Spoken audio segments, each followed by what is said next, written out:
어서 오십시오. 오늘도 인생의 무게를 잠시 내려놓을 수 있는 이 고요한 서재를 찾아주신 여러분께 마음을 데워줄 따뜻한 차 한 잔을 올립니다. 여러분은 혹시 피는 물보다 진하다라는 말을 여전히 굳게 믿고 계십니까? 물론 그 말은 사실입니다. 우리가 세상에 태어나 처음 맺은 인간관계이자 유년 시절의 모든 추억을 공유하는 형제자매만큼 끈끈한 사이는 없을 것입니다. 하지만 나이가 들고 흰머리가 늘어갈수록 우리는 인정하기 싫은 서글픈 현실을 마주하게 됩니다. 바로 부모님이 떠나고 나니 형제들이 예전 같지 않다는 사실입니다. 명절이나 되어야 의무감에 잠시 모였다가 서둘러 헤어지고 그마저도 서로의 눈치를 보느라 어색한 침묵만 흐르지는 않습니까? 오늘은 부모님 사후 급격히 멀어지는 형제 관계의 본질을 직시하고 상처받지 않고 우아하게 거리를 두는 법에 대해 아주 깊은 이야기를 나눠보려 합니다. 장례식장이 파하고 나면 우리는 비로소 깨닫게 됩니다. 형제라는 관계를 지탱하던 것은 우리의 우애가 아니라 부모님이라는 거대한 구심점이었다는 것을 말입니다. 부모님이 살아계실 때 우리는 좋든 싫든 그 집의 자식으로서 한자리에 모여야 했습니다. 부모님의 눈, 부모님의 잔소리, 부모님의 중재가 있었기에 서로의 다름을 참고 억지로라도 붙어 있었습니다. 하지만 그 강력한 자석이 사라진 순간 쇳가루가 흩어지듯 형제들은 각자의 삶으로 튕겨 나갑니다. 이것은 누구의 잘못도 아닙니다. 그저 구심력을 잃은 위성들이 각자의 궤도를 찾아 떠나는 자연스러운 현상일 뿐입니다. 그런데 우리는 이 자연스러운 이별을 받아들이지 못하고 어떻게 형제끼리 이럴 수 있나 하며 서로를 원망하고 서운해합니다. 옛말에 형제는 수족 손발과 같고 부부는 의복 옷과 같다고 했습니다. 하지만 60대, 70대가 되면 이 말은 정반대가 됩니다. 옷인 줄 알았던 배우자는 내 몸처럼 붙어 있고 내 몸인 줄 알았던 형제는 잘려나간 손발처럼 남보다 못한 사이가 되어버립니다. 전화기를 들어 형제의 번호를 누르려다 망설인 적 없으십니까? 바쁜데 방해하는 건 아닐까? 또 돈 얘기한다고 생각하면 어쩌지? 하는 생각에 수화기를 내려놓은 적은 없으십니까?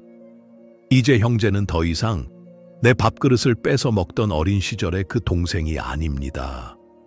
엄연히 다른 가정을 꾸리고 다른 가치관을 가진 타인이 된 것입니다. 부모님이 계실 때는 형제들이 하나의 큰 나무에 달린 가지들이었습니다. 뿌리가 같았기에 영양분을 나누고 서로를 지탱했습니다. 하지만 부모님이 돌아가셨다는 것은 그 뿌리가 사라졌음을 의미합니다. 이제 여러분은 각자가 땅에 뿌리를 내려야 하는 독립된 나무가 된 것입니다. 옆에 있는 나무가 잘 자라든 못 자라든 그것은 내 나무의 생존과는 별개의 문제입니다. 그런데도 여전히 우리는 한 뿌리라는 생각에 갇혀 옆 나무의 가지가 내 쪽으로 뻗어오길 기대하거나 내 가지를 억지로 뻗어 간섭하려 한다면 결국 두 나무는 서로 엉켜서 말라 죽고 말 것입니다.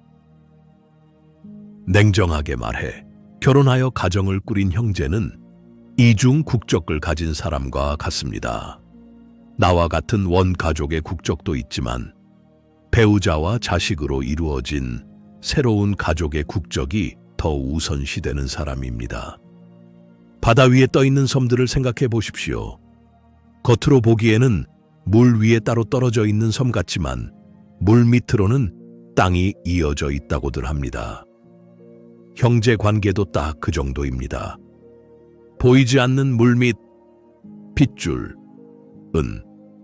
이어져 있을지 몰라도 물, 위, 현실의 삶에서는 각자 떨어진 섬처럼 살아가야 합니다.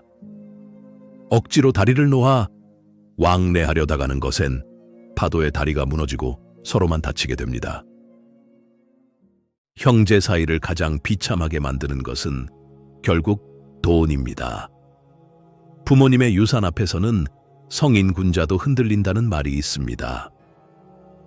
평소에는 형님 먼저, 아우 먼저 하던 형제들도 부모님이 남긴 땅 한 평, 통장 장호 하나 앞에서 계산기를 두드리고 얼굴을 붉힙니다.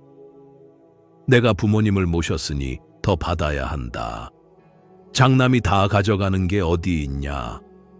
너는 사업한다고 예전에 많이 가져가지 않았냐? 하며 수십 년 묵은 서운함까지 다 끄집어내어 진흙탕 싸움을 벌입니다. 이 싸움의 끝은 대개 절연입니다. 돈 몇 푼 때문에 피를 나눈 형제와 원수가 되는 이 비극은 우리가 늙어서 겪을 수 있는 가장 추한 모습 중 하나입니다. 돈 문제만이 아닙니다.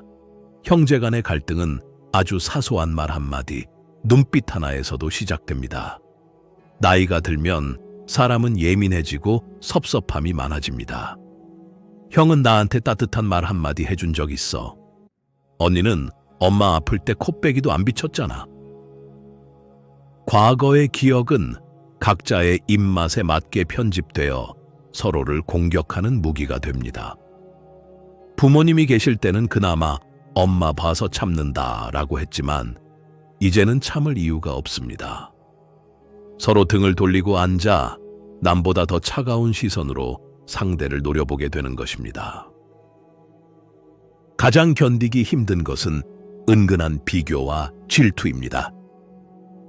친구의 성공은 박수 쳐줄 수 있어도 형제의 성공은 배가 아프다는 속설이 있습니다. 어린 시절부터 부모의 사랑을 두고 경쟁했던 본능이 남아있기 때문입니다. 동생은 강남에 아파트 샀다더라. 형네 자식은 대기업 들어갔다더라.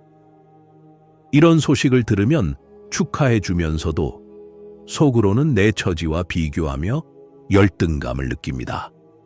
반대로 내가 잘되면 형제들이 나를 질투하거나 잘 사니까 좀 도와달라며 손을 벌릴까봐 경계하게 됩니다. 가까울수록 비교하기 쉽고 비교할수록 불행해집니다. 이것이 늙어서 형제와 너무 가까이 지내면 안 되는 이유 중 하나입니다. 물론 우리에게는 아름다웠던 시절이 있었습니다. 헐벗고 굶주려도 콩 한쪽을 나눠 먹으며 뒹굴던 어린 시절, 부모님의 그늘 아래서 세상 무서운 줄 모르고 뛰어놀던 그 황금빛 추억 말입니다. 하지만 그 추억은 액자 속에 넣어두고 가끔 꺼내보아야 아름다운 것입니다. 과거의 추억을 볼모로 현재의 희생을 강요해서는 안 됩니다. 우리가 어떤 사이인데 라는 말로 현재의 무례함을 정당화하려 하지 마십시오. 과거는 과거일 뿐 우리는 지금 냉혹한 현실을 살아가는 60대, 70대의 노인들입니다. 어린 시절의 형제는 나와 같은 곳을 바라보는 동지였지만 늙어서의 형제는 각자 다른 곳을 바라보는 이방인입니다. 살아온 환경이 다르고 배우자가 다르고 경제적 수준이 다르고 자식 농사의 결과가 다릅니다. 이 거대한 차이를 인정하지 않고 여전히 우린 형제니까 똑같아야 해 라고 생각하면 괴로움만 커집니다. 갭이 벌어진 땅을 억지로 붙이려 하면 지진이 일어납니다. 그저 너는 저기에 서 있구나, 나는 여기에 서 있다 하고 서로의 위치를 확인하는 것만으로 충분합니다. 그렇다면 부모님 떠난 후 형제들과 원수가 되지 않고 품격 있게 지내려면 어떻게 해야 할까요? 첫 번째 해결책은 기대를 완전히 버리는 것입니다.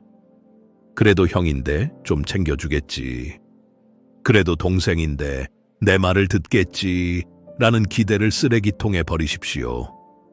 기대가 없으면 실망도 없습니다. 형제가 내 생일을 까먹어도, 명절에 오지 않아도, 아플 때 연락이 없어도 그러려니 하십시오. 형제니까 당연히 해야 할 의무란 없습니다. 그들이 베푸는 호의는 덤이라고 생각하고 없으면 본전이라고 생각하십시오. 마음을 비워야 관계가 채워집니다. 두 번째 해결책은 형제를 귀한 손님처럼 대하는 것입니다. 우리는 남에게는 예의를 갖추면서 형제에게는 함부로 대하는 경향이 있습니다. 야, 너 하고 반말하고 살 좀 빼라, 돈 좀 아껴 써라 하며 선 넘는 잔소리를 합니다. 이제부터는 형제를 옆집 사는 이웃사촌 대하듯 하십시오. 오랜만에 만나면 정중하게 인사하고 차 한 잔 대접하고 듣기 좋은 덕담만 나누고 헤어지십시오. 속 깊은 얘기, 돈 얘기, 자식 자랑은 하지 마십시오. 거리가 가까우면 가시에 찔리지만 적당히 멀어지면 서로의 아름다움만 보입니다. 형제 사이에도 격식이라는 울타리가 필요합니다. 특히 동어래는 절대 금물입니다. 형제가 어렵다고 돈을 빌려주는 순간 돈도 잃고 형제도 잃습니다. 돕고 싶다면 돌려받을 생각 말고 그냥 줄 수 있는 만큼만 주십시오. 그리고 유산 문제로 다툼이 생길 것 같으면 차라리 내가 좀 손해보고 만다는 마음을 가지십시오. 저 돈 다 가져가서 얼마나 잘 사나 보자 하고 줘버리는 게 내 정신 건강과 남은 인생을 위해 100번 낫습니다. 억울해 보이지만 긴 인생 놓고 보면 그게 이기는 길입니다. 탐욕스러운 형제와 싸우느라 내 노년의 평화를 깨뜨리지 마십시오. 세 번째는 간섭하지 않는 것입니다. 형제가 잘못된 투자를 하든 조카를 어떻게 키우든 제사를 지내든 말든 입을 다무십시오.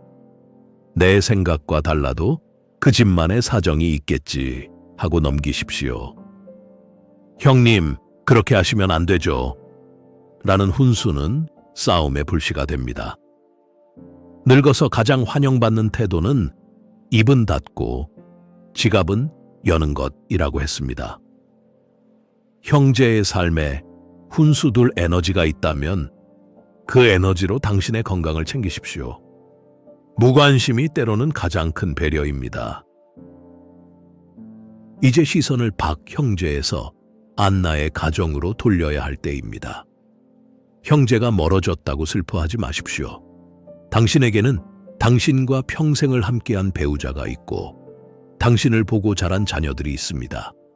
형제는 과거의 가족이지만 배우자와 자녀는 현재와 미래의 가족입니다.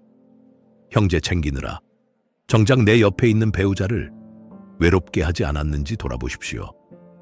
형제에게 쓸 돈과 정성을 내 배우자에게 쓰십시오. 아플 때 물 한 컵 떠다 줄 사람은 멀리 사는 형제가 아니라 내 옆에서 코 골며 자는 그 사람입니다. 내 울타리를 튼튼히 하십시오. 내 정원을 아름답게 가꾸면 나비와 벌이 날아들듯 사람도 모이게 되어 있습니다. 내가 건강하고 경제적으로 여유 있고 마음이 평화로우면 형제들도 저절로 나를 존중하고 찾게 됩니다. 반대로 내가 힘들고 아프면 형제들도 부담스러워 피하게 되는 것이 인지상정입니다. 형제에게 의지하려 하지 말고 내가 스스로 서는 나무가 되십시오. 홀로 서는 나무만이 숲을 이룰 수 있습니다. 진정한 형제란 무엇일까요? 매일 만나 밥 먹고 수다 떠는 것이 아닙니다. 각자 치열하게 자기 삶을 살다가 먼 훗날 부모님 기일에 만나 너도 흰머리가 많이 들었구나, 그동안 고생 많았다 하며 서로의 늙어감을 측은히 여겨주는 것. 말없이 등 한 번 두들겨주고 헤어지는 것. 딱 그 정도의 온기면 충분합니다. 끈적한 애정보다 담백한 연민이 노년의 관계를 더 오래 지속시켜 줍니다. 고독을 두려워하지 마십시오. 형제들이 떠나고 친구들이 떠나고 결국 우리는 혼자가 됩니다. 하지만 그 혼자됨은 외로움이 아니라 자유입니다. 눈치 볼 형제도 챙겨야 할 조카도 없는 오롯한 나만의 시간입니다. 숲속을 홀로 걷는 구도자처럼 침묵 속에서 나 자신과 대화하는 법을 배우십시오. 형제가 채워주지 못한 빈자리는 책과 음악, 그리고 자연이 채워줄 것입니다. 가끔은 아주 가볍게 안부를 전하십시오. 무슨 용건이 있어서가 아니라 그저 날씨가 춥다, 감기 조심해라 라는 문자 한 통이면 족합니다.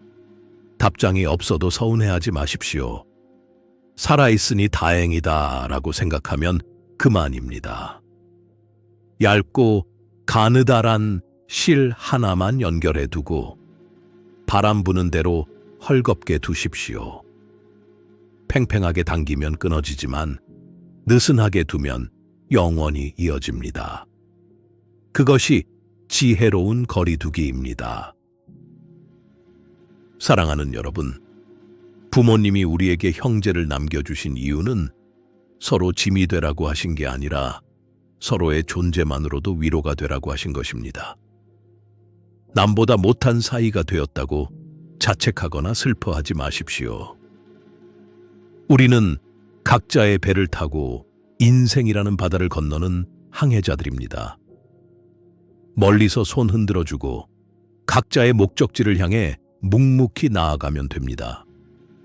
오늘 밤은 멀리 있는 형제를 위해 기도 한번 해주고 당신의 따뜻한 이불 속으로 들어가 편안히 잠드십시오.